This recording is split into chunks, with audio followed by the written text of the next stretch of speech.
Yippee skippy. Do dang dippy.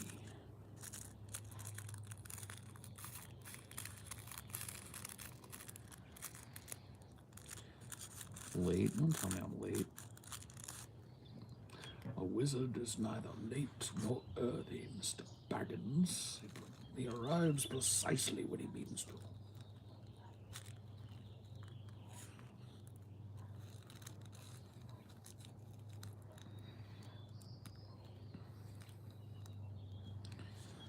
Hello. Paul always knows when I need him. Yeah, see? If you need me, call me. No matter where you are, no matter how far.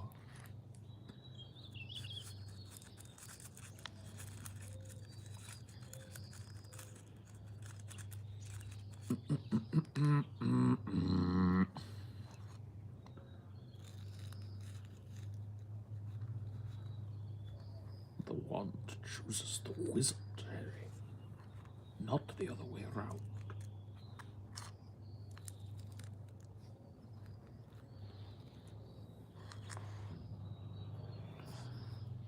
You're just getting tired and bored, huh? Well, let me finish that cycle for you. A lot of wizard stuff this stream? I guess so. People think wizardy things when they see me. They start having wizardy thoughts when they see me. Just need to get that white going. It's slowly but surely getting there.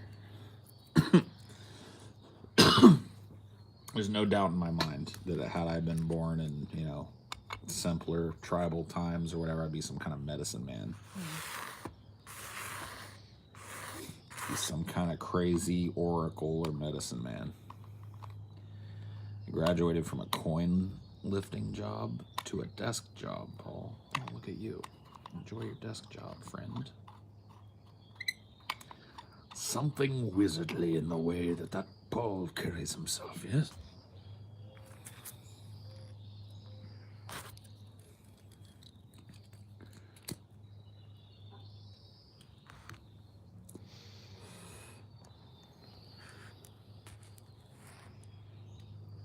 The Oscars were crazy, I guess. I think most of the Oscars were pretty boring, and then there was one crazy part. But I'm not going to spend a bunch of time talking about that today, because I'm going to have to talk about it all fucking day tomorrow.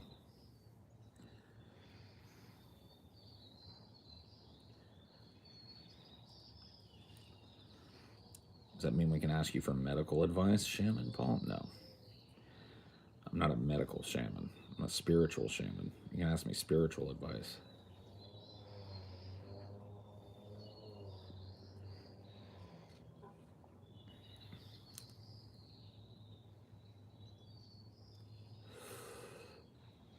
The Oscars moment was a work.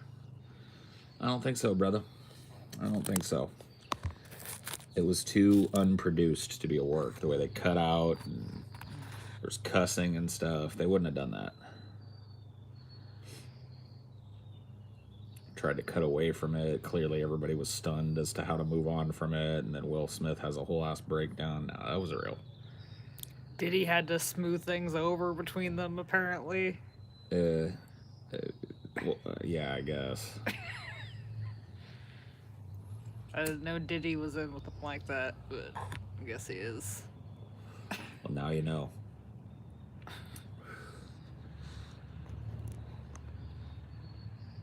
It was meh. A little weird, but meh. It was a lot weird. Very uncomfortable and very weird. Diddy is the last one I'd expect to calm things down. Yeah. True. Weren't all the stories leading up to the Oscars and wanted to spruce up the presentation and drive up ratings? Look, I understand why people think it was a work. I allow for the idea that maybe it was a work, but I don't think so. It didn't exactly make the Academy look good, you know what I mean?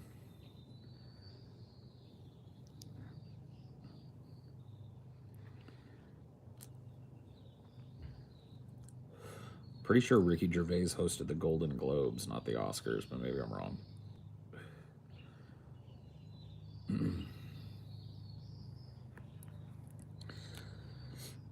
But yeah, we're not going to talk about the slap today because I don't want to bore myself with talking about it, and I've already discussed it enough with Amelia and very briefly with the guys that I'm already worried I don't have much to say. So that's it.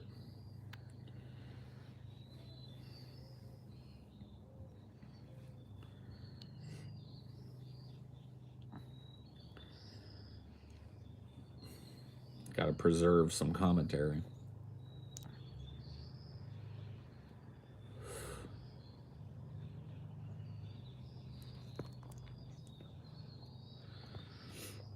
Yeah, we did some filming today, filmed some episodes.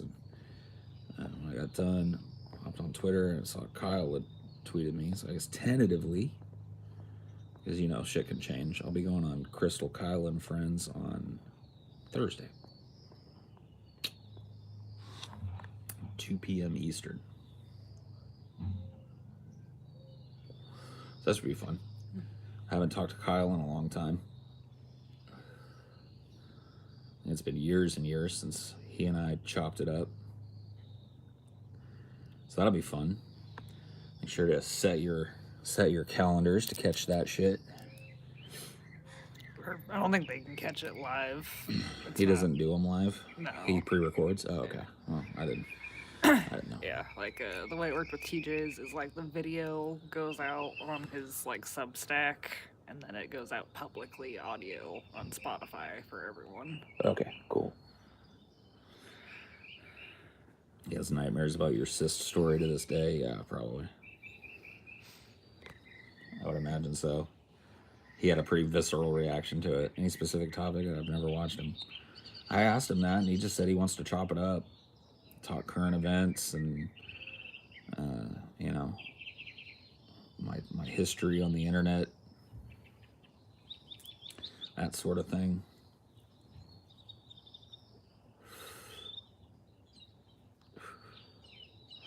Crystal's like hot and stuff. All right, Cynic, calm down.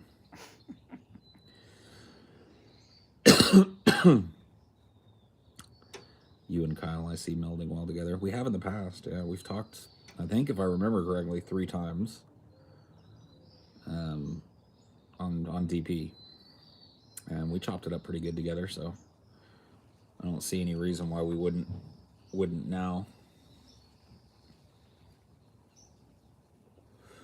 One of the things I'm always worried about when I go on these bigger types of shows is that the like who factor, you know, because I don't really push myself all that hard. I know some people that are way more popular than I do. I work with some people that have had a longer history of popularity, but my name's not exactly a big buzzword out there on the internet, so I'm always worried about living up to people's expectations for an entertaining conversation. Gotta make a good impression. There'll be future patrons out there. Yeah. So, yeah, that should be fun. Gotta make sure your beard is extra resplendent. Comb that whole beard out. Be looking on point. Don't worry.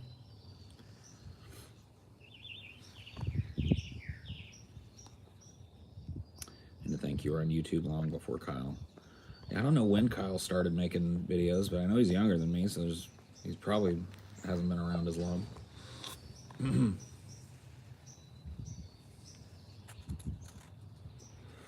Yeah, I always do well. I mean, that's kind of my element. Meeting people and shit, doing this show thing. It's like second nature to me. I'm a good conversationalist, so I don't really worry about that. Should be fun.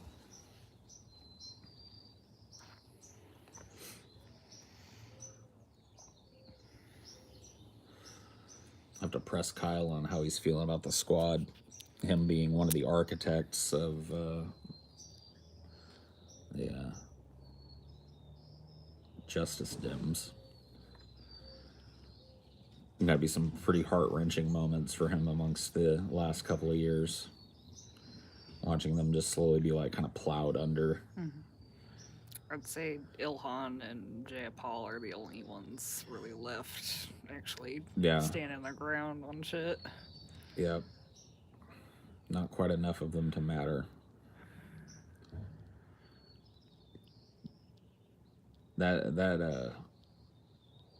And it's just so weird how shit gets recontextualized on the internet, but those of us that can remember, people still are, but like a year ago, people were simping so hard for AOC. Oh my God. So hard. And to watch that vote, on the Iron Dome and stuff play out, where she just gets scolded on the floor, told to change her vote. It didn't even count, right? Like, it wasn't going to flip anything, so. She didn't even vote. She changed it to, like, present or whatever. Garbage. Yep. Out of all these, like, leftists, these people that are supposed to be, like, socialist, Bernie Sanders kind of adjacent leftists, like, pretty much only Ilhan has spoken out against Americans fucking ramping up the war in Ukraine and fucking materially supporting it and using it as a little fucking proxy ground to hurt Russia and shit. And it's just like, man, tons of that too. Like early on when I was opposing like American escalation in Ukraine and stuff, people were saying, "Oh, what do you want? Like, we're not America. There's no troops on the ground, man. There's none of that. It's not like Biden wants to like depose, Putin or anything." And then like he gave that speech a few days ago. You guys hear that shit? Putin's a butcher. For God's sake, he must not remain in power. It's like, whoa. I thought this was just about like supporting the Ukrainians and normalizing relations in that part of the world. I didn't know it was a regime change war. Actually, yes, I did. He dropped the strap too, like he was talking to some troops in Poland, and he's like, "You'll see. Like, I'm gonna send you there." Jeez. Way to go. Try to recontextualize it, but it sounded a hell of a lot like him saying that troops might have already been on the ground and that he was going to send troops to go see how brave the Ukrainians are. Oh, man. And it's just like, this is exactly the type of shit I was talking at the beginning of this. America's meddling in that area and constant fucking bellicose nature with Russia is gonna exacerbate this shit. And, I find it well within the power of the United States to have brokered a diplomatic solution to this, and we just didn't, because it's in the best interest of us not to. Billions and billions of dollars of untracked weaponry just dumped into Ukraine. We always know how that works out, too. We've got plenty of examples of America just like wantonly arming the civilian populace of a nation in crisis. And we know how that works out. Let's just put it this way. American soldiers were killed by the score by weapons that were dumped in Afghanistan by the United States. Do the math on that shit. Now the Taliban has them all. Yeah. And now they're in the hands of people that are distinctly anti-American, who probably would have had a way harder time arming themselves if not for good old Daddy America.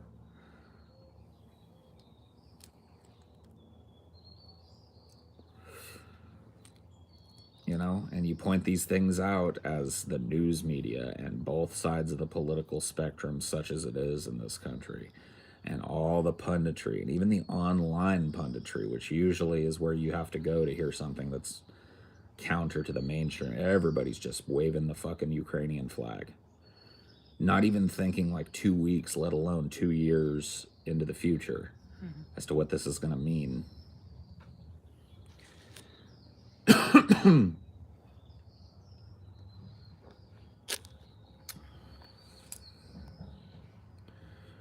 And then the few people that spoke out against it from the beginning get called Russian assets or whatever. Yeah, God forbid there be an ounce of nuance in a geopolitical. No room for conflict. nuance whenever it's boned up for war. Never is. I was talking to TJ about it on the grease trap we filmed earlier. It was just like, I want you to, because I know he's on Twitter way more than I am, and I was like, I want you to check this for me. The last couple of times I've gone to Twitter, seems like I'm seeing way less Ukrainian flags. He was like, "Oh no, yeah, that's you're out. That isn't you. That's actually absolutely true." He was like, "Yeah, people are just starting to drop them." It's just like, man, not that I expect them to keep a Ukrainian flag, but it's just like, what does that mean? You put it in there for 2 weeks, and then when tough stories started to come out that, painted it in a pretty stark shade of gray rather than the black and white that you had been painting it in, it's just like, oh, let's forget about that. And what did I tell people, dude? You Highdeologites remember what I told people at the very beginning of this. All the people that are all savage against, like, going, oh yeah, the shit, rattling the war drums and shit.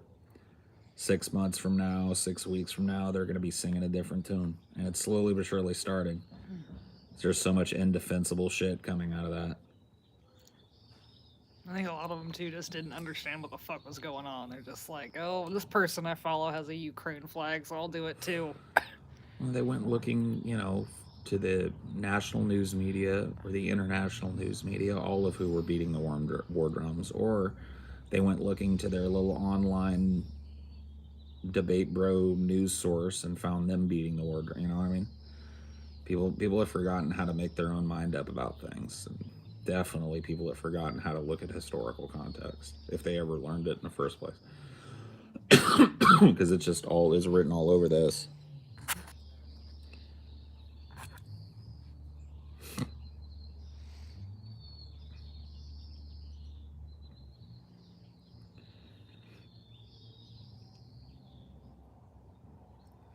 How do you stop a parent from bringing up politics every time you see him? Just tell him you don't want to talk politics. I've done it before. I don't think to my parents, but I've just been in positions where somebody was trying to start a political discussion with me in public, and I was just like, I gotta be honest with you, I really don't care to talk about this. That usually lets people know.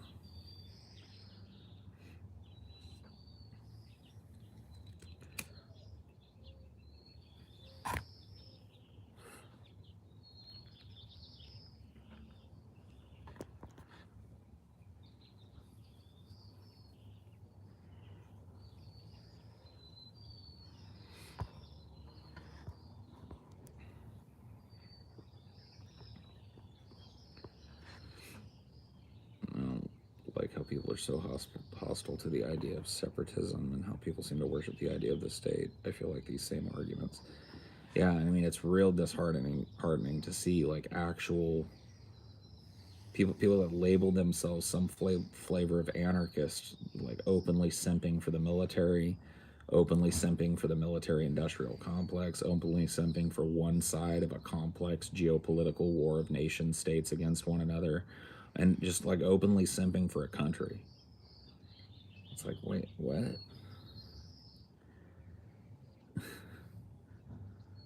Huh? Whatever. I guess I'm the crazy one, though.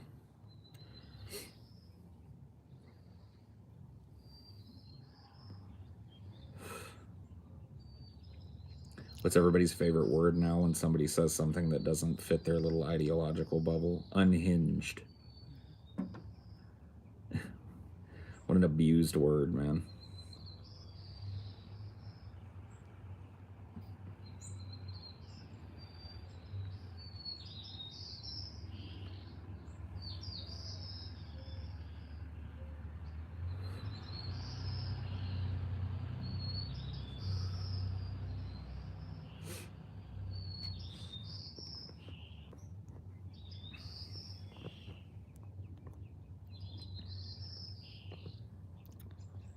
Yeah, I think there was like this weird crisis where like the people that had the Palestinian flags last year, or Zelensky say like were like Israel being persecuted by the countries around them. But they were like, Oh yeah, dude. There's a profound amount of anti-Muslim sentiment in Ukraine. It's just one of the big old bags of shit you have to carry if you're gonna be running around screaming Slava Ukraini at the top of your fucking lungs. And there's so much downplaying too. It's absurd. Like people are acting like it's like it's just like a tiny little Nazi problem. It's like, no, dude. There are just like strong historical ties to Nazism in Ukraine. Dude, the world's largest white power music festival happens in Ukraine every year, and it's not just like they didn't throw a dart at a board, you know what I mean? There's a reason why every Nazi in Europe conglomerates in Ukraine to Sieg Heil their way through a bunch of inscrutable fucking death metal music, okay? And it has a little something to do with an overarching accepting kind of attitude towards Nazism and Nazi propaganda.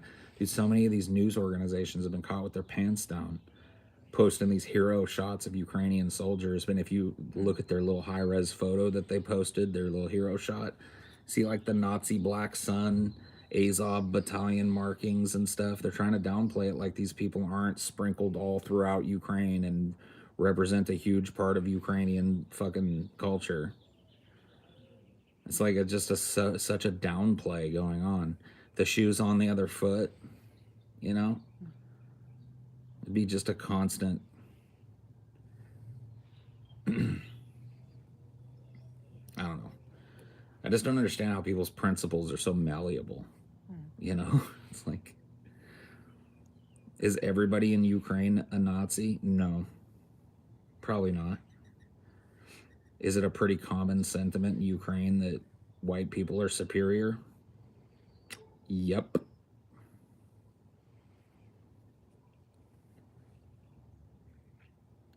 people acting like that's a Russian talking point. It's like, no, let's just not have unconditional support for anyone. If it is a Russian talking point, I repudiate that too. Russia's got a bunch of fucking Nazis in it as well. Russia's long been a haven for that type of sentiment and shit.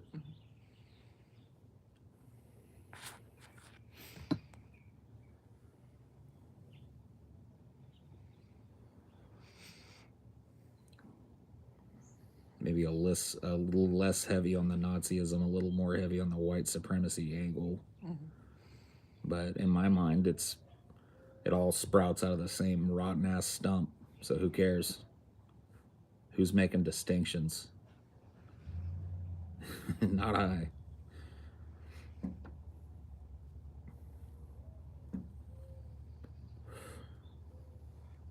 You know? People just don't want to, and I'm not, like I said, I'm not trying to paint all of Ukraine as some kind of neo-Nazi exclusive place. I'm just trying to say you cannot downplay the cultural influence that it has and claim that it's just like one or two people sprinkled amongst the population that are like that. I see a lot of people like trying to compare it to the United States. Dude, Nazis here are fucking suppressed. There are no fucking golden statues in the capital of our of literal Nazis. Slave owners, But that's a conversation for another day, isn't it?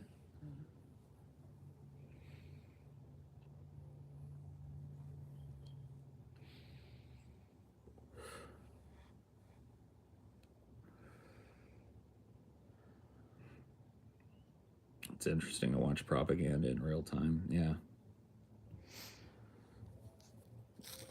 And I really honestly think that a lot of the reaction to what's going on in Ukraine has at its basis, even in people who think of themselves as anti-racist, a racist connotation.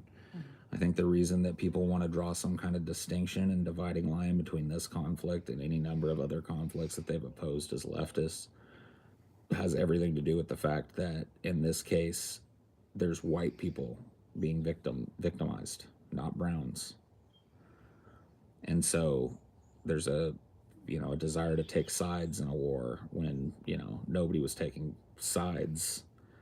Nobody in the anti-war community was arguing for any of the politics of Iraq It's about like having some kind of like empathy for the people of that place and not wanting to see them subjected to the constant horrors of war.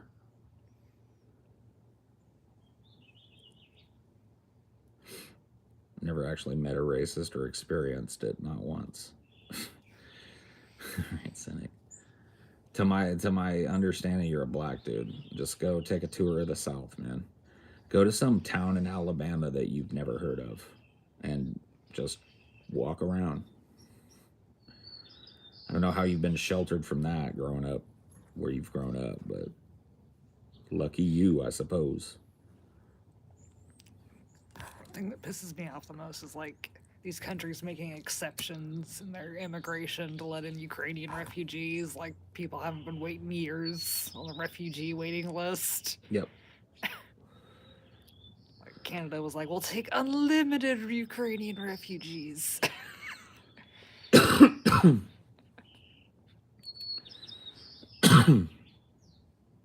I don't know. It's just.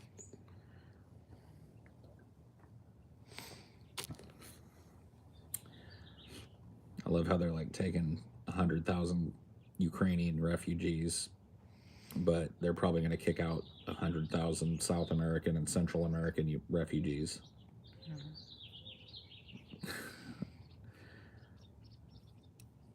What a chivalrous move. What event or circumstances caused you to leave some of your racist upbringing? Honestly, it was just like contact theory, 100%.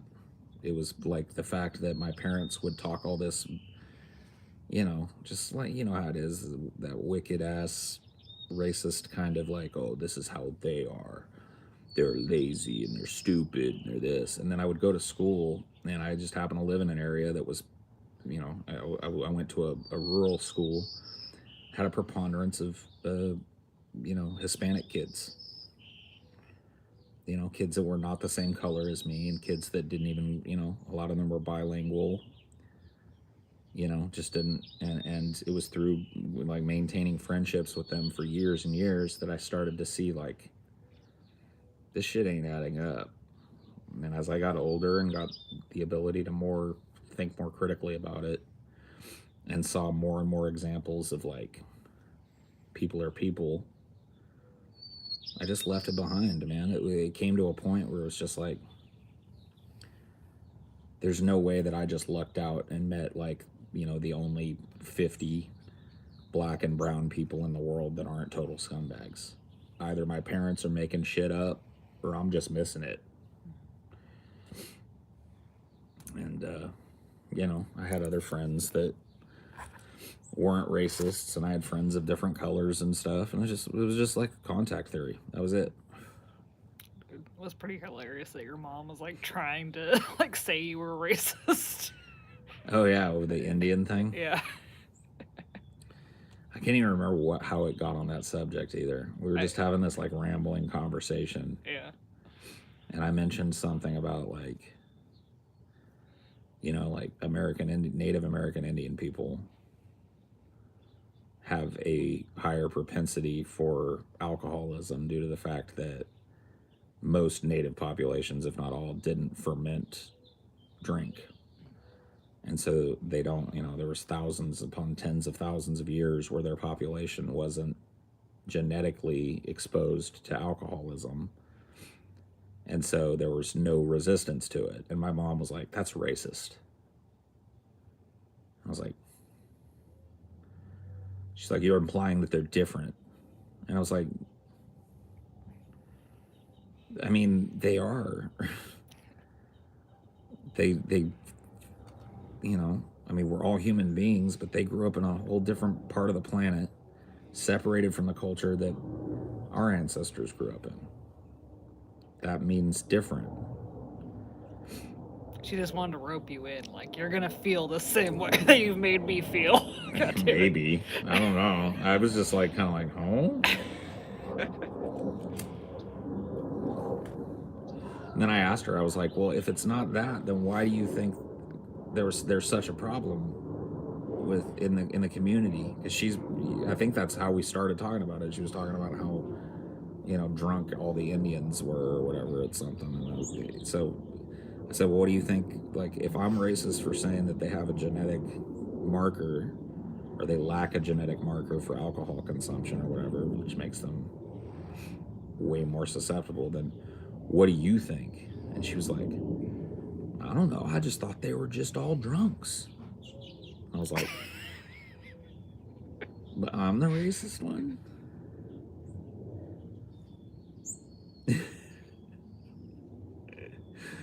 Oh, boy. She doesn't quite understand it yet. At this point, I don't know that she will. And that's, that's okay. I've come to peace with that. Tis what it is,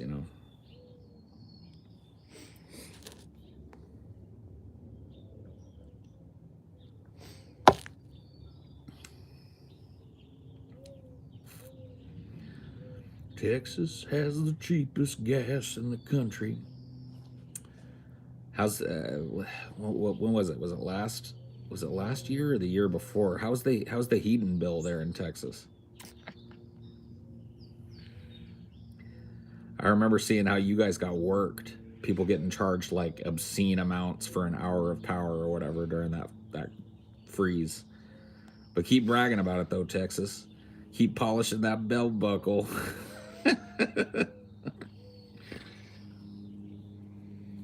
I love it. Texas also produces a lot of natural gas and oil as well. There's a lot of refineries and a lot of crap in Texas. So the less, oil has to be shipped, the less people can pay at the pump. We're just fucked on the West Coast. Too far away. Everyone had to stop drilling oil. Yeah.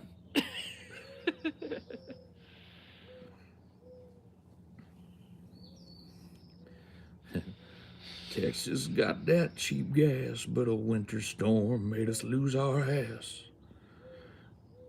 I love how people within Texas, too, were shocked when they begged the rest of the states to be like, hey, why aren't they sending us power? And we were like, we can't. Your dumbass voted to privatize your power grid, so you unhooked it from the national power grid. You guys got your own thing down there in Texas. We'd love to send you some power. And to be quite frank, I'm a little warm. I'm gonna turn the heat down a little bit over here. Yeah. There really shouldn't be any private electric companies. I mean, they didn't learn when, California privatized and went to shit. They think that's a good idea. It's just going to keep happening down there, too. There's going to be more and more extreme polar vortexes, and it's going to get colder and colder. And if less do you think for a moment that a single dollar of money in Texas has been laid aside or work has been started on weatherizing those windmills and fixing up some of the electrical grid that failed? You know the answer to that, don't you, Texas? Not a dime.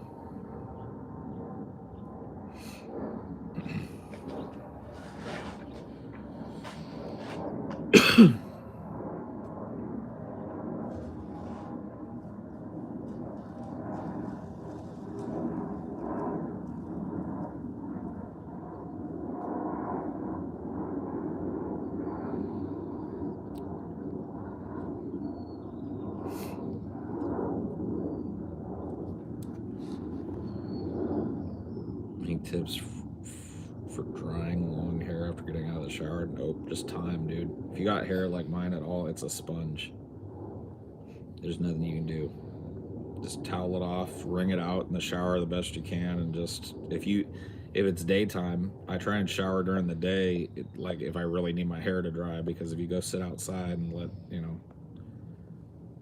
let some air blow through it a little bit, it'll dry quicker. But that's about it. I don't know anything about hair dryers, so don't ask me. I would not put one of those things near my head. You're like Dynor, dude. You don't like a hair dryer neither. I don't.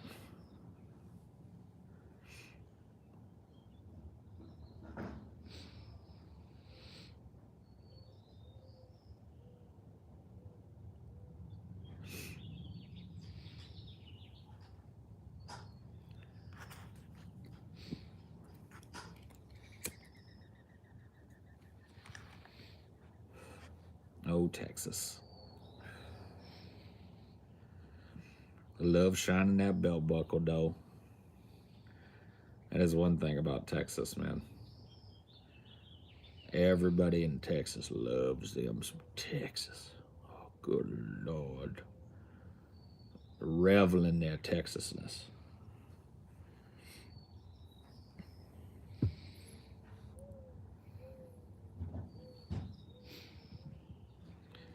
Love me some Texas.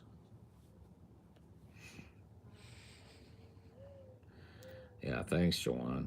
Have you seen this? Have you seen that? Have you done this? Have you watched that? Have you played this? It's like the bottom of the barrel, man. I will say this for Texas. They're great at distilling pure cringe. It is true. A lot of places in the United States are good at that, though. But yes, Texas is has a particular Southwest flavor of cringe that is always on tap down there. Opinion on William Smith slapping Rock. Tune into Onion Nuggets tomorrow, because I'm not gonna spend 3 hours endlessly discussing it today and then do it again tomorrow. I'm not gonna do it. I can't do it, man. I gotta preserve some care, and I'm already at the end of my rope. I gotta be honest with you, candidly, before I even discuss it tomorrow. I was done with it the next day, basically. When I checked into it and saw that nothing was gonna happen, like, I was interested going to bed that night thinking, like, I wonder if Chris Rock's going to press charges or whatever. Once I saw that nothing was going to happen, I was pretty much done with it that next day. And the internet is not even anywhere near done with it. So I want to preserve what little care I have left. Yeah. It was just because we caught it live. That's the only reason we cared, honestly. Like, if Yeah. it had happened, like, after, like, we didn't see it until later, we probably wouldn't give a shit. It was just live, so it's like, ah. Yeah. I just happened to, like, want to know who won, so I was following a live blog of it. And it was just like, you know, it was one of those things where it was just text posts and the occasional picture of something like the live event. It was like, you know, so-and-so is giving a speech now, and then so-and-so is presenting best visual effects. The winner is so-and-so. And so I'm scrolling through that, catching up to the, you know, the feed. I was just thinking, I'll just check that on and off to see who wins what. And I'm scrolling up, and it's like, Will Smith has just slapped Chris Rock in the face after a joke about Smith's wife, Jada Pinkett. And I was like, and then I immediately went and searched it and found the video, and I was like, oh my God. That's the only reason you cared. That's the only reason I cared, yeah, because it was just the absurdity of it immediately stood out.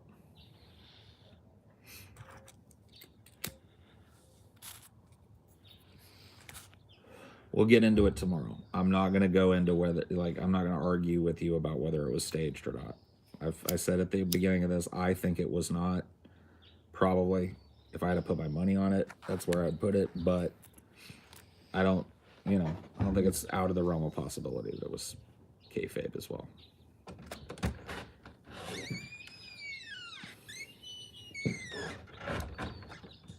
Just a little bit of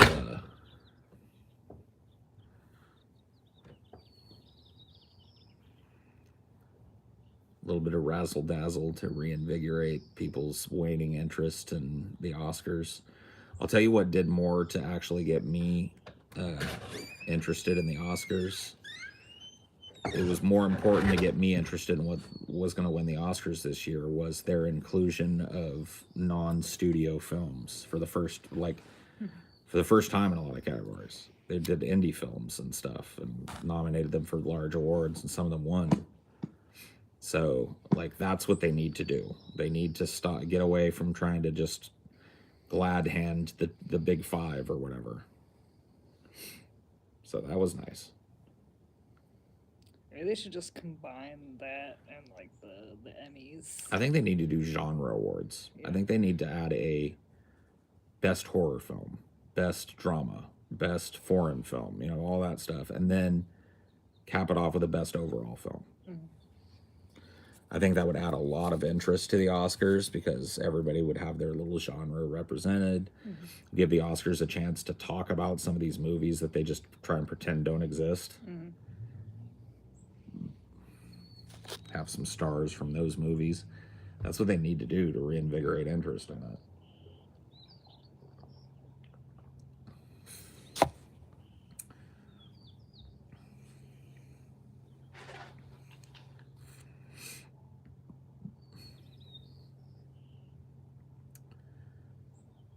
More movies would probably have to be released, though. Yeah.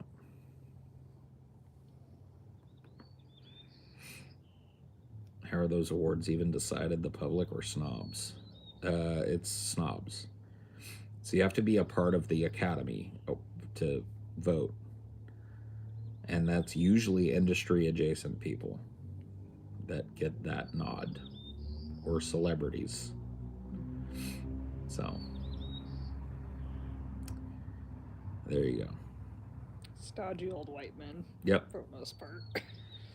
For the most part, stodgy old Hollywood executives and their family and friends, and there's a lot of nepotism involved.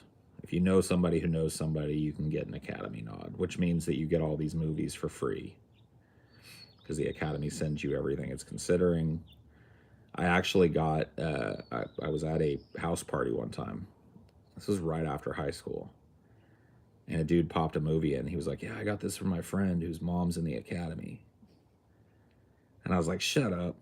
And we're watching this movie that was still in the movie theaters on VHS. And every like 15 minutes in the movie, this like overlay comes up. Mm-hmm. And it says, this is for awards consideration only. Do not copy. Do not share. And I was like, whoa, dude. I wonder if she got kicked off the Academy for that. Probably not, because who knew? Yeah. It wasn't like there was a tracking device in that tape, and it didn't, the lore didn't spread far beyond, a little ass Fresno. You didn't have Twitter back in the day to brag. Yeah, because somebody would have flexed that, and then she would have gotten kicked out.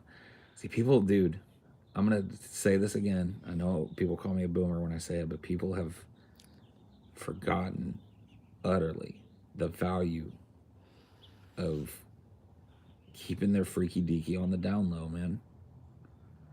People just like out there telling on themselves all day long.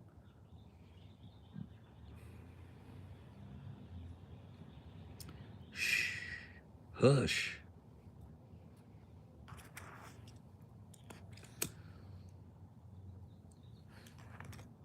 Because you're absolutely right, dude. If that kid was just flashed forward, like early young buck, 19, 20 something, has an aunt that's in the Academy that gives him these movies and tells him don't tell anybody, dude. You'd be uploading that stuff. Yeah. Flexing it, like showing yourself watching the movie. Like, yeah, I was gonna go see that new movie that's in the theaters and pay a bunch of money to see it, but I decided to just chill and watch it at home. Like an animated GIF of you sitting in front of it watching the movie. Mm-hmm. Somebody's aunt would have been fired because they'd have been like, Jay Castellana. Elena Castellana. She's fired. Then your aunt would be giving you a call. Did you flex that tape I sent you on TikTok? What, auntie? I didn't tell nobody. That's exactly how it would have went down. And I never would have got to see it because the kid would have stopped getting movies immediately.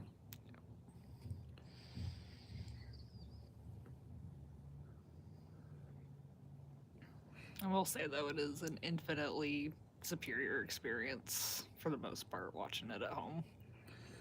Usually. There are some movies that I feel like deserve that big screen experience. And, but yeah, I mean, usually it's way better just to be at home.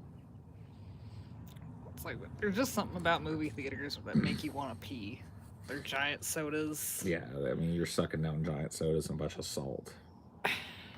So yeah, your body's like. And you have to miss 5 minutes and fucking walk in front of everyone. It's just... No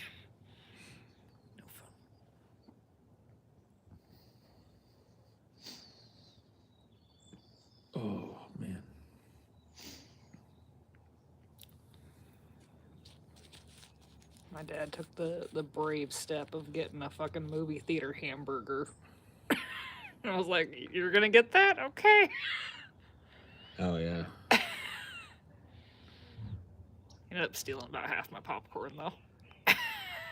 that's the tax, man. That's the dad tax. Yeah.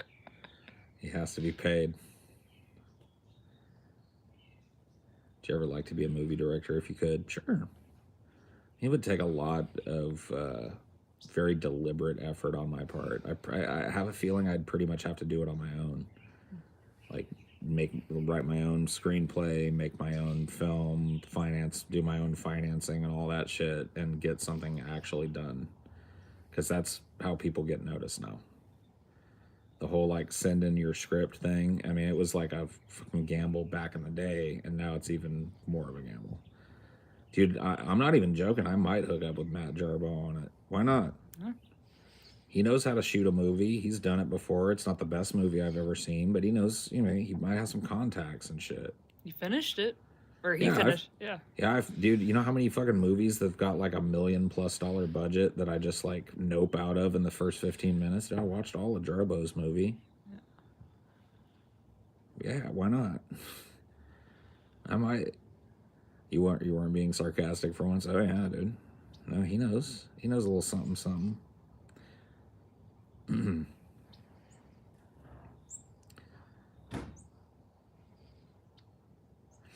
I'd say editing it would probably be the biggest pain in the ass and the least fun part of it. Yeah, probably.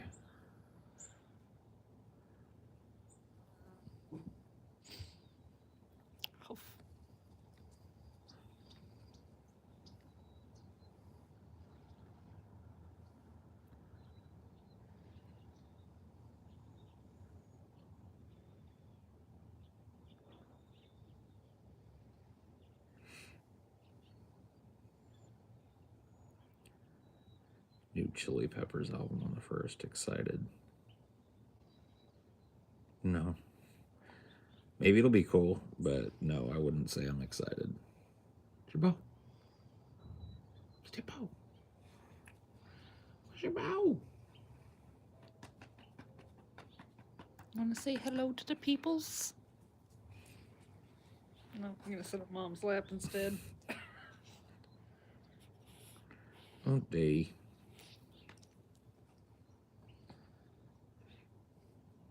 Paul, if you got home invaded and were armed and had a decision to make, would you shoot on sight or take your chances?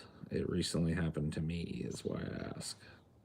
I mean, given the stuff that you laid out there, if somebody's coming into the house or whatever, I'd probably announce my intent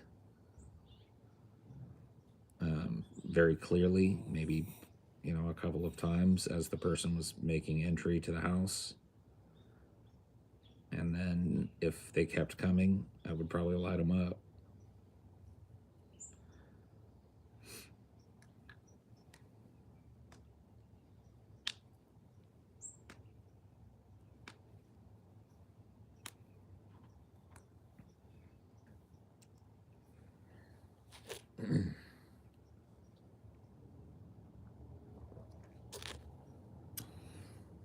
They kicked in the door, if they're crawling in a window or whatever, to me that's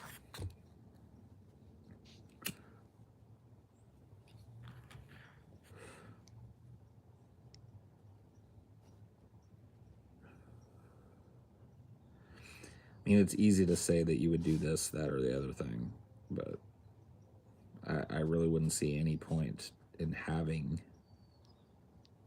a weapon on hand if you weren't going to use it for that. That's the whole point, right?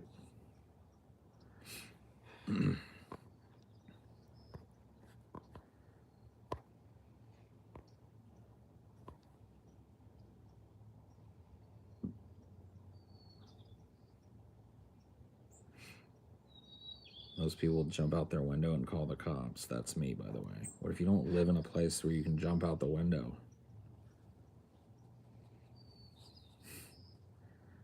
It's just, it's one of those things, man. I understand. certain people have like a code of ethics, and a lot of times I think that that's based on, thankfully, never having a run-in with any kind of violent crime or whatever. I happen to be a person that has had run-ins with that, and so, you know, I understand what that's about. How many floors is your house? My one.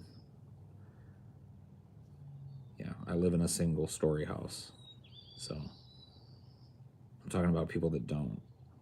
What if I lived in the apartment I lived in a couple years ago? That is a second story apartment. What if I was one apartment above? That's a real neck breaker. That goes from breaking both ankles on the landing to breaking your fucking back. You still jumping out the window?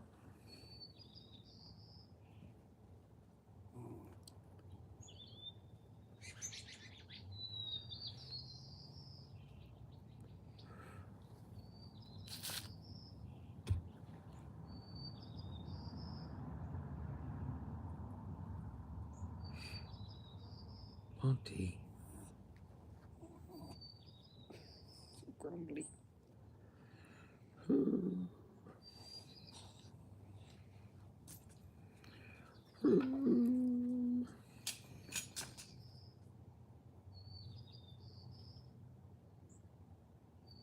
Oh, I know what you want.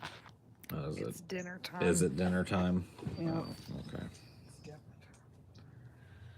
There we go.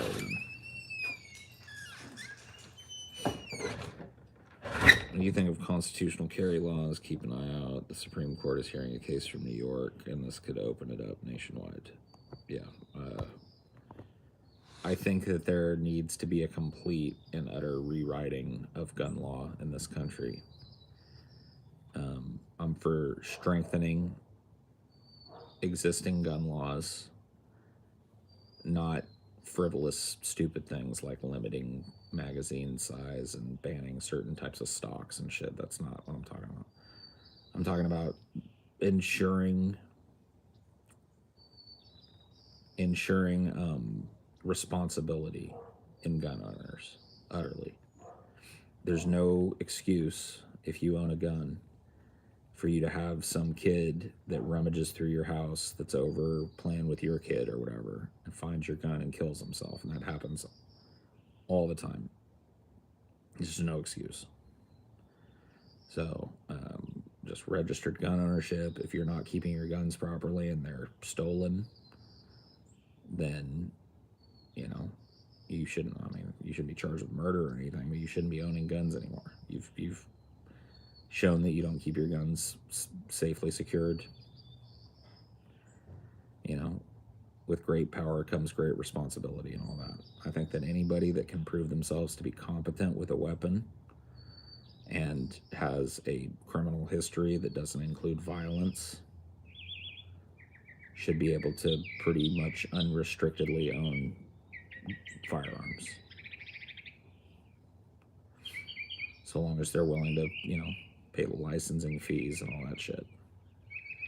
Go through the background checks, maintain an up-to-date license like you have to for a car.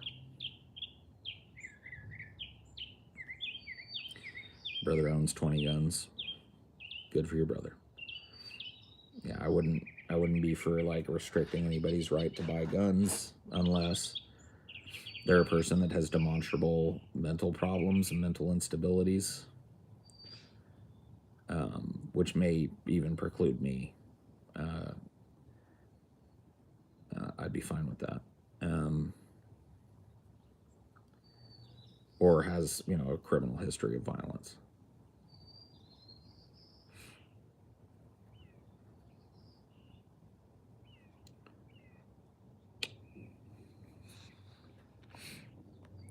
I go to a chat site called Wire Club, and like 2 days ago, 2 Australians ago there met and made a suicide murder pact.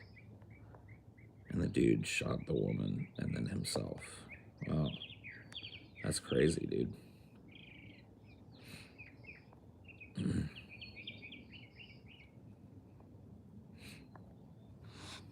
And I think we need a little more I think there needs to be like a psychological evaluation.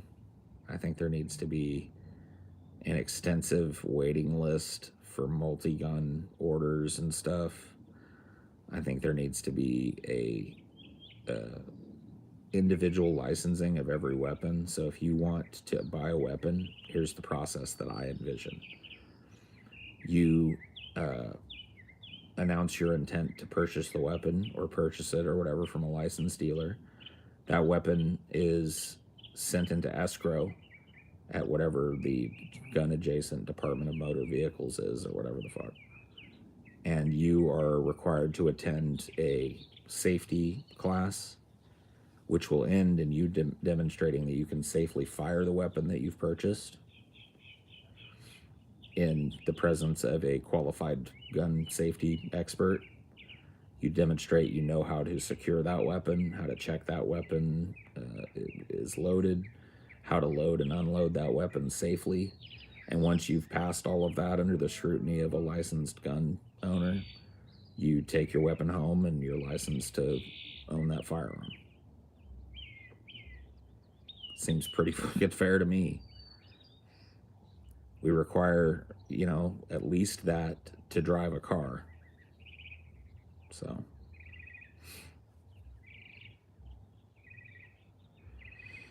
You think all that will prevent mass shootings or gang violence? If not, what's the point? The point is to get to a point in this country where, as police seize large caches of guns that have been scrubbed of their serial numbers, street pieces as they're called, they're not constantly being replenished by lax gun laws in certain states and then people ferrying those guns across state lines to supply gangs and mass shooters. So that's the idea. And if you want an example of this working, take a look at Australia.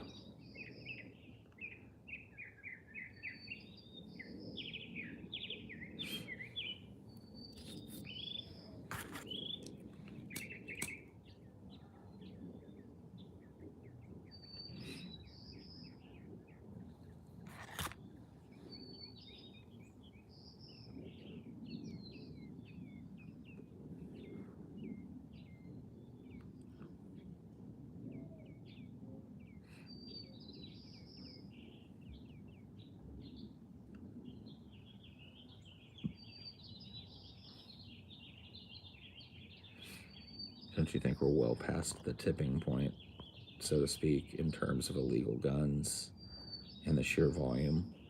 No, because here's what you could do. All right, some people have extensive gun collections.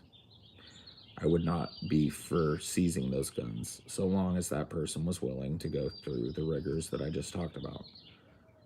If they want to become compliant with the law and have those guns free and clear and legal, they go down and they do a safety test. They take a safety course, they demonstrate they know how to clean the weapon, safely store it, load and unload it, check it for being loaded, handle properly, and then finally a firing test on the range. And if they're willing to do that, they keep every one of their guns. If they're not, then they're going to run into a problem at some point. And then they're going to be found to be in possession of a bunch of non-compliant guns. And at that point, they'll have nobody to blame but themselves to get their guns seized or their gun rights revoked.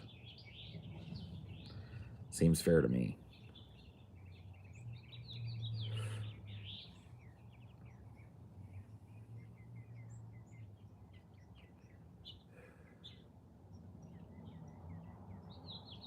Yeah. No, you're absolutely right. That's why the whole right-wing meme of like, oh yeah, you want to see what gun control looks like? Look at Chicago, LOL. They try and point out how, it's pretty much illegal to own a gun in the Chicago city limits, except under very specific and very rigorous circumstances. And there's a lot of gun violence in Chicago. And I'm just like, you guys ever heard of a suburb? You realize Chicago's in Illinois, right? So as soon as you get out of Chicago, you're still in a city, but you're not in the city anymore. You want to know what rings around Chicago on its southern and eastern borders? I'll let you guys guess. What do you think is a really prevalent thing to find in the suburbs of Chicago?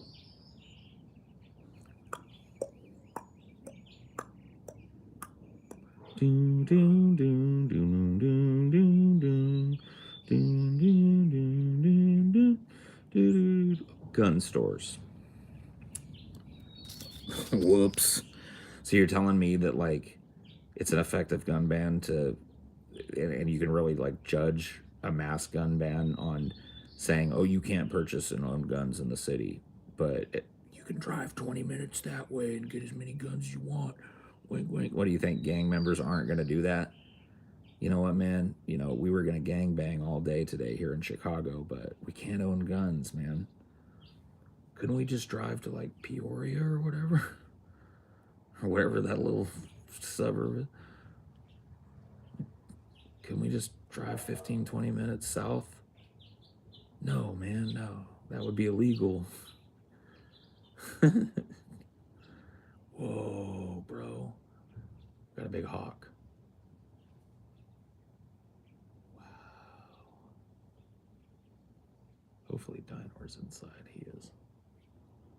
Wow, man, that's crazy. Let's see that.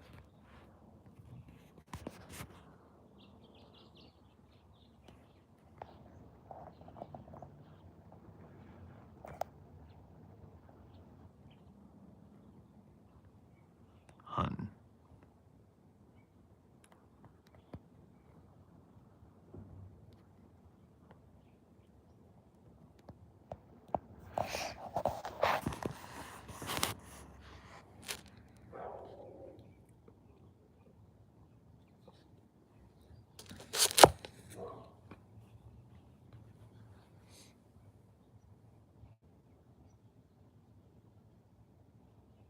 Wow, there's two of them.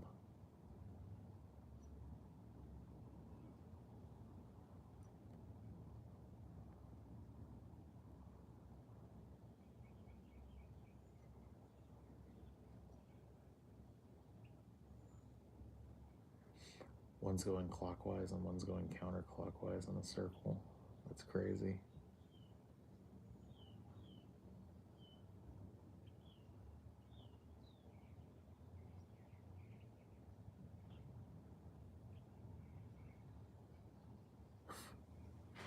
Nature, man.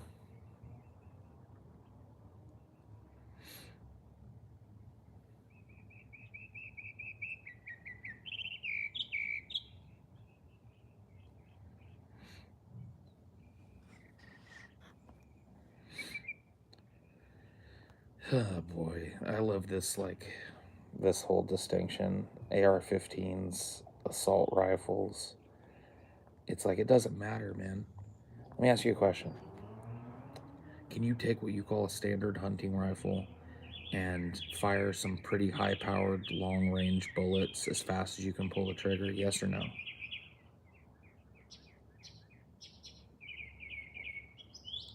If so, who's splitting hairs, bro? What do you care if it's called an assault rifle? You telling me it can't be used as such? Yes, on some. Yes, I know. I know the answer. It was a rhetorical question. So, what do you mean? Because it's meant to like blow fucking deer's heads off and hop giant boars' heads off? It's somehow like less lethal against human beings?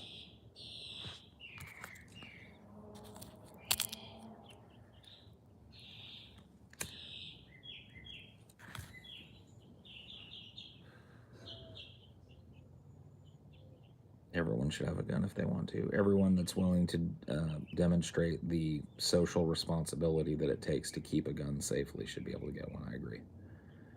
Nobody that isn't willing to demonstrate that or can't demonstrate that through past criminal action should ever have a gun.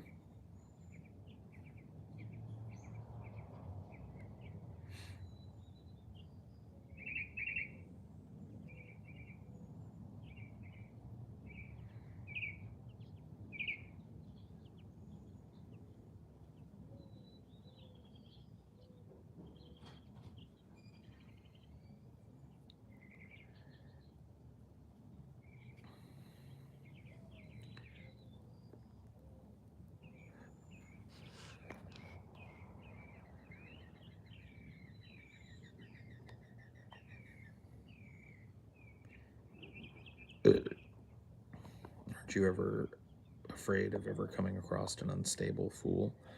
Well, we haven't covered part of this. I said that you've got like the right to own a weapon. I didn't say you had the right to walk around in public like John Wayne with your weapon.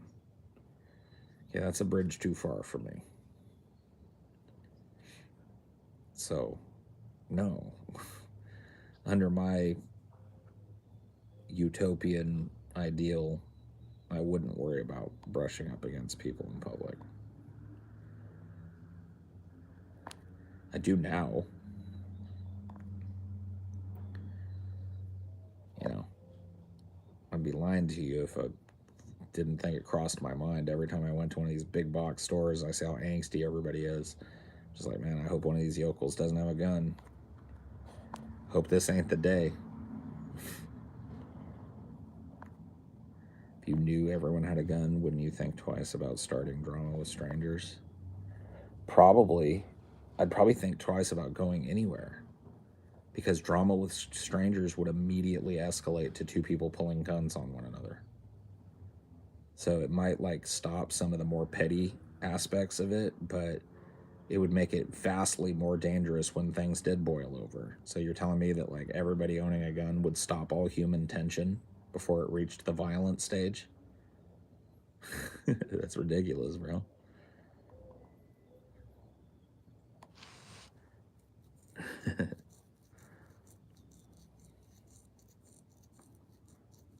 Yeah, Call of Duty, everyday America. Yeah. So for those of you that weren't here earlier, I'll let you know again, tentatively, don't hold anybody to this because, schedules change and such, but it looks like I'll be going on Kyle's podcast, Crystal, Kyle, and Friends. I think Crystal's out for something because he made it sound like it's just going to be me and him chilling. So I guess we will be doing that on Thursday, tentatively at noon, or no, sorry, 2 p.m. Eastern time. So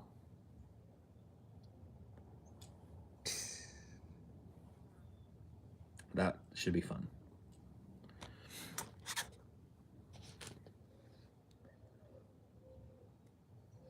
In studio? No. No.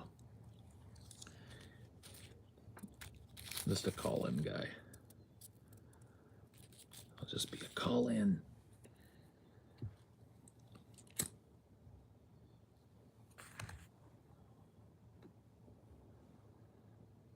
Well, I guess never mind.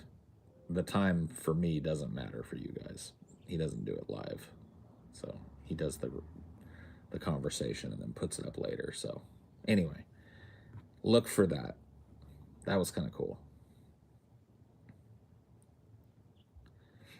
Any idea what you'll talk about? He and I have always had a good rapport. We'll probably cover some current events and some, just kind of like old YouTube stuff. Seems like he was interested in talking about how TJ and I got linked up in the earlier days of YouTube and stuff like that. Maybe talking about, like I said, just shooting the shit, catching up. He and I have always had kind of a good bounce off each other kind of rapport, so I think it'll be fun. Habbo Hotel will be the topic. Yeah, that should be fun.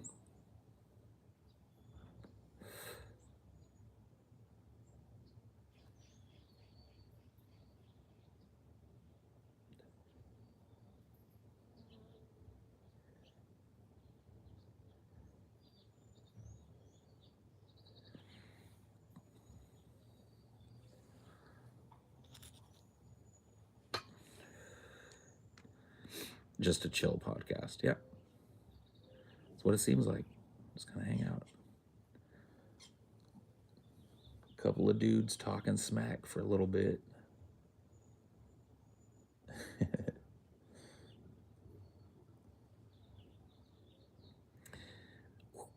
The pool is closed. I'm sorry.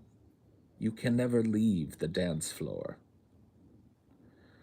Come on, man. My girlfriend is supposed to meet me upstairs in her private Habbo room. I'm sorry to hear that, but unfortunately, the exit to the dance floor is currently closed. You guys suck, Baba. I'm gonna call the Baba Babas.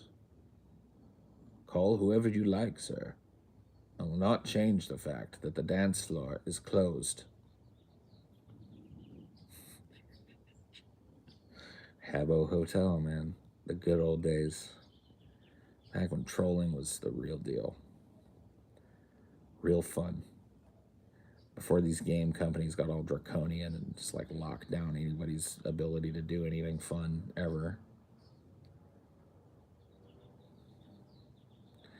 You big stupid Baba.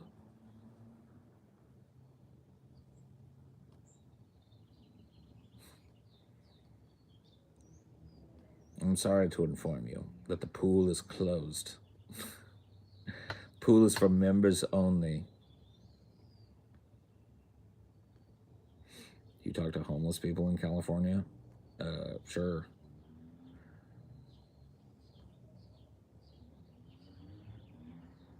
I don't go out of my way not to talk to homeless people. Do you watch the Oscars by any chance? No, we're not going to talk about it. Tune into Onion Nuggets tomorrow if you want to hear about that. Everybody's just so hot to trot. Everybody's still salivating.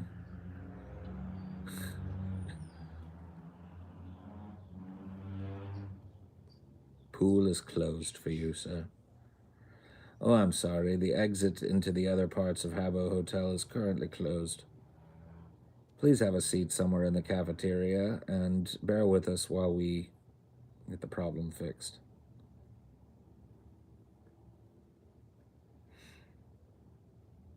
Has TJ ever genuinely pissed you off? Sure. Yeah.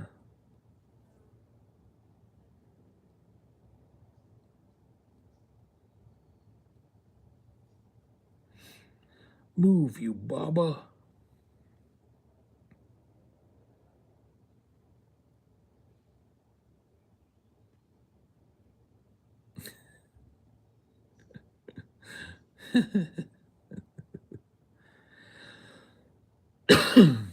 Pool is closed.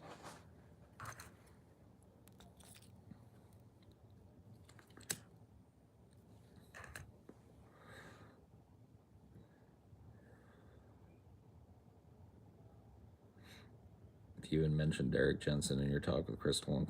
Yeah, I mean, he definitely, like, he's an interesting person for sure.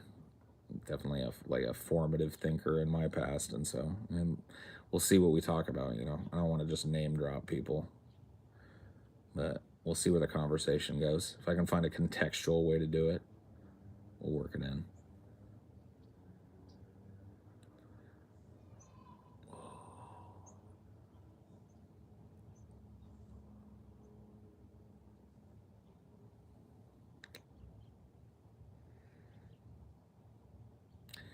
So what else is everybody wrong about and I'm right about?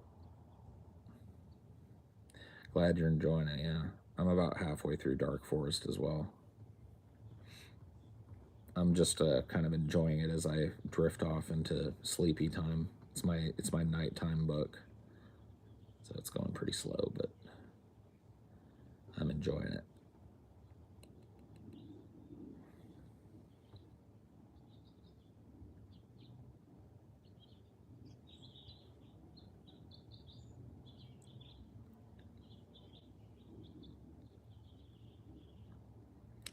Salvador Dali was the OG meme lord. Nah, dude, there were other meme lords before Salvador Dali, dude. Like, Benjamin Franklin was a fucking meme lord. A huge meme lord. Sir Henry VIII was a violent but obvious meme lord. Have you heard about, or King Henry VIII, not Sir Henry, King Henry VIII, dude. He was a meme lord of epic proportions. You guys remember that story of him? He had that crazy staff that he would walk around. Like he liked to sneak out of the castle at night and like walk around the streets, and he had this staff made that was like a big spiked club, and inside of it was some pistols so you could like fire at people. And he's walking around at night in the town, and some guard like stops him because he's like wondering why somebody's wandering around in the middle of the night with a big old weapon or whatever. He's like, "Excuse me, don't stop."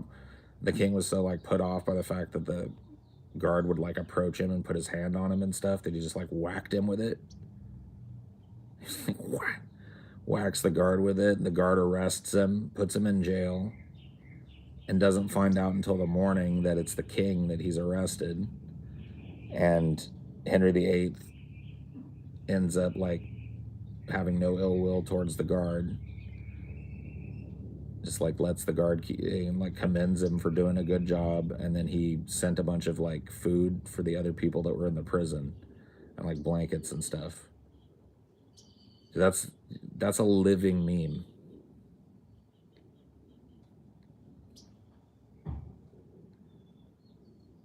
That's a living meme. You've achieved meme status at that point for sure.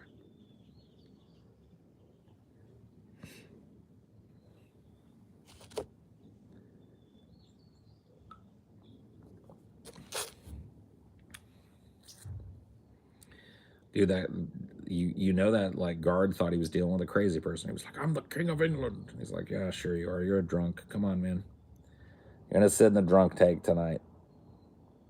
King of England." Yeah, I mean, there's a good chance that Diogenes didn't exist. So it's kind of hard giving him like actual meme status because he's typically agreed upon by historians to be an allegorical figure, much like Socrates, as unfortunate as that is.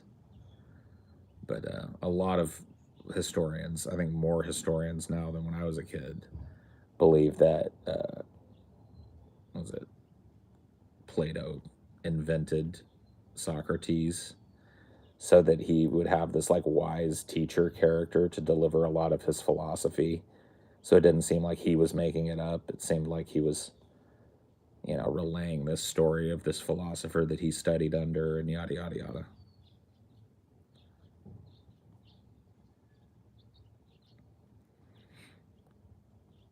Well, that's the point. Is like that was, a lot of people say that the Socratic method was Plato,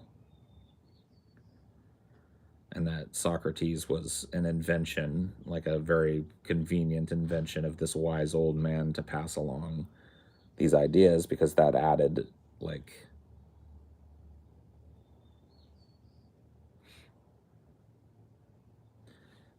a level of credibility to the philosopher, right?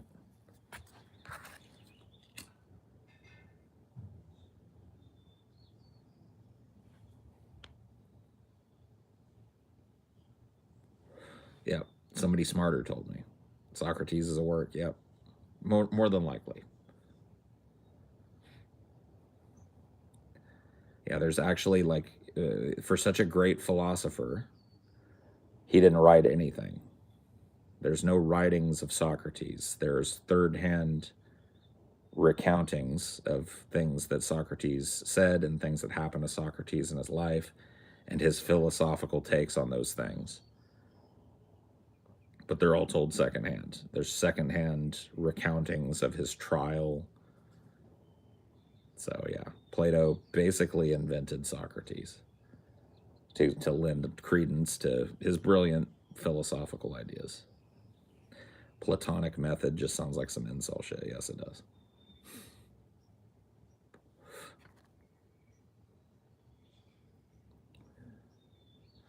That kind of broke my heart when I learned that Socrates was probably fake. It's like, oh man, him too?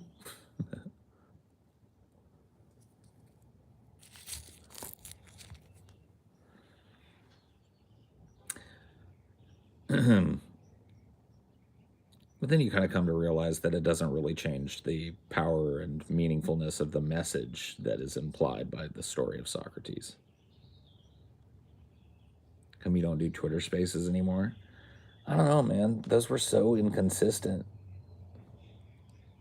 It's just like sometimes I would get like, 50 people would pile in or whatever, and like only one person would be talking. And I'm just like, I don't want to sit here and just have it. I want there to be kind of like some discussion going on in here.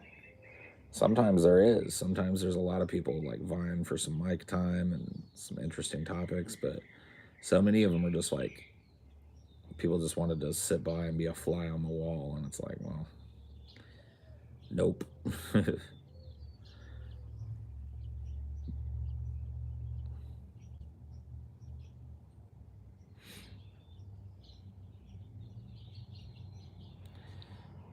Yeah, I mean, there's a reasonable.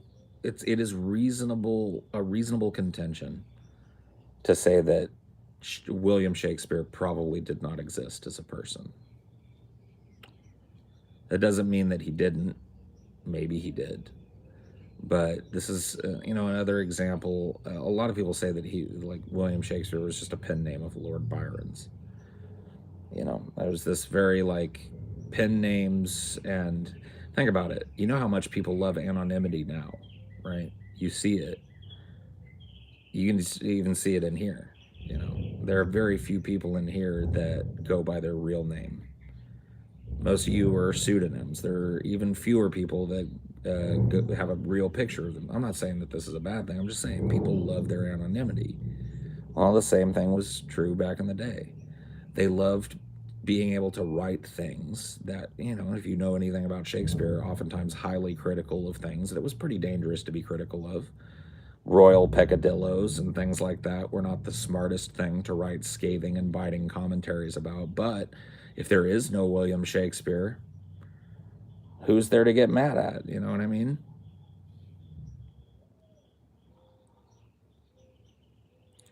Yeah, Mark Twain. Mark Twain was the pen name of Samuel Clemens. So the freedom to say whatever you want and not have everybody be able to immediately append it to you is something that people enjoyed even back in the day. It was just that the only real people that you saw needing to enjoy that were people who were notorious in some way. So criminals and writers and politicians.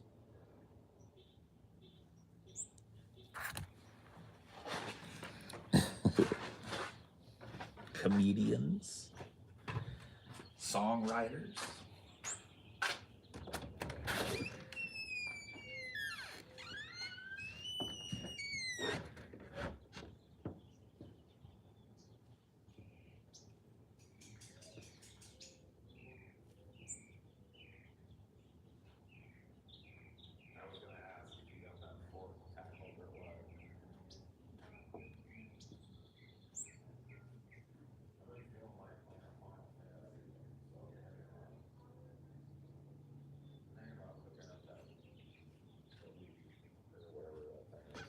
Switch.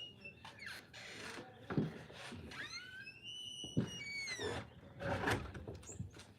was just telling Amelia that I've been hankering to play a Final Fantasy game recently.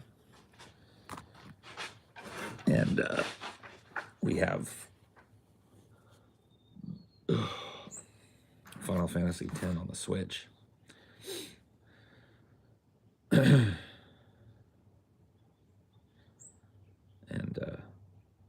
I don't know, dude. I've had that Final Fantasy itch.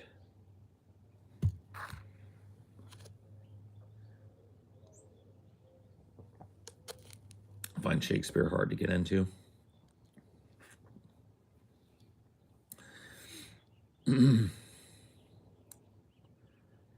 Shakespeare was not meant to be read. Most of it. He wrote sonnets, but most Shakespeare comes alive even if you don't really understand the Old English in performance. Intent becomes incredibly clear when you see Shakespeare being performed.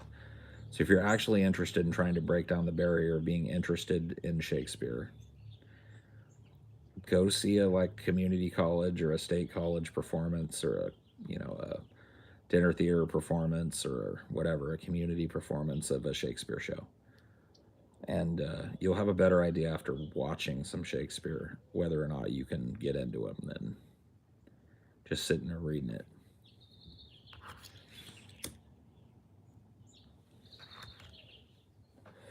Once you crack the key, you understand that the language that things are written in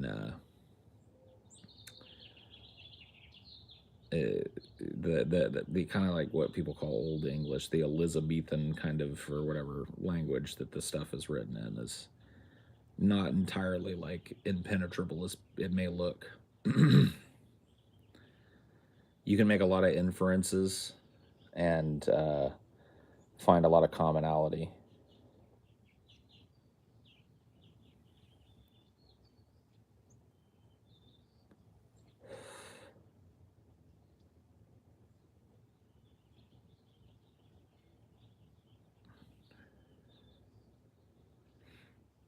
Animorphs were great books. Dude, you gotta go, man. I'm sorry, man. You gotta go, bro. Even the sonnets are better heard than read.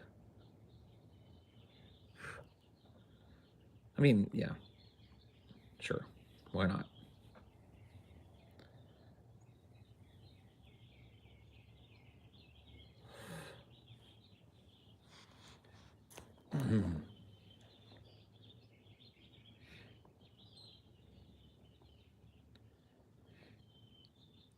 We read A Midsummer Night's Dream in high school. I thought it was good. It shows the beginning of a ton of tropes we see in writing today. That you'll find that all throughout Shakespeare. You're talking about like wanting, if you're like a film lover, or like a little, film buff, like I consider myself. Understanding a little bit of Shakespeare will unlock your understanding of so many different story type of elements: the jilted lover, the star-crossed lovers, the romantic comedy, the heavy political drama, the heavy rise and fall biopic drama, the action film, the myriad combinations of those that you may think are way newer tropes. You see all of that in Shakespeare. It's very, very influential body of work.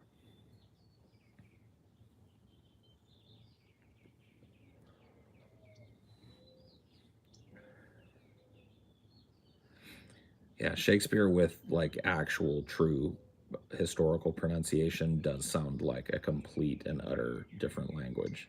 It's very rare to see Shakespeare even being performed like that. Like you almost have to travel to the Globe, because I know that the Globe does like an annual performance where they have all the actors in it learn the historical time period appropriate pronunciations for everything.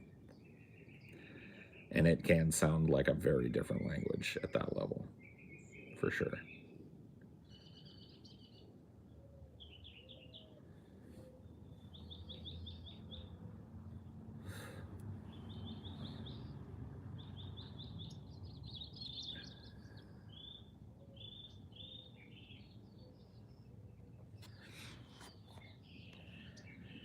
Denzel Washington's performance in the new The Tragedy of Macbeth blew me away. He was nominated for an Oscar. Yep. Yeah, there's a lot of good contemporary film adaptations of Shakespeare. Some of them period appropriate, and some of them recontextualized through modern eyes and stuff. You'll see the story, like once you actually have seen the entirety of Romeo and Juliet, you will see elements of that story in so many different films, TV shows.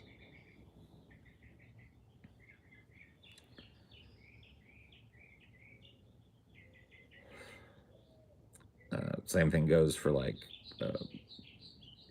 Two Gentlemen of Verona, the whole mistaken identity trope. Just so much of it, so much of the comedy that we see, so much of the tragedy that we see was really kind of like codified and inspired by Shakespeare, or whoever Shakespeare was.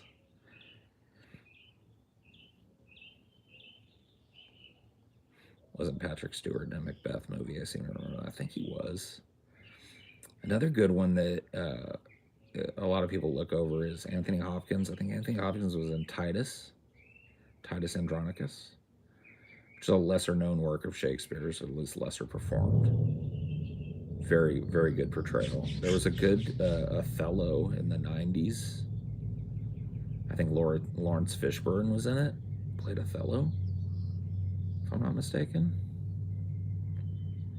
And then, of course, there's, the Kenneth Branagh Hamlet, super long, but it's comprehensive, which is why I always recommend it to people, because it's just like, it's not truncated at all for film. Every line in the play is in the movie. Every scene in the play is in the movie. Every setting in the play is specifically takes notes from the stage direction. And so it's very, very comprehensive in terms of seeing it performed more like a play, but just with the resplendence of camera shots and stuff. Nothing added, nothing taken away.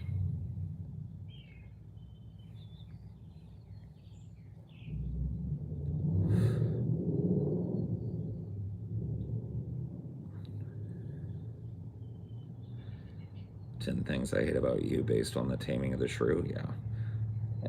I mean, you see it all the time.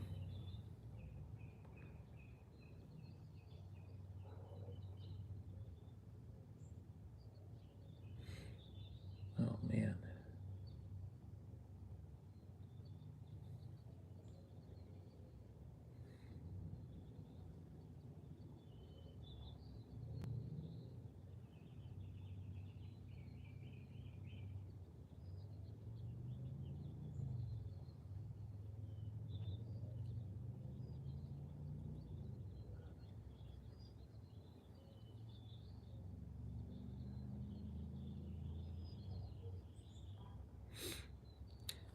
Hell ye. Oh boy.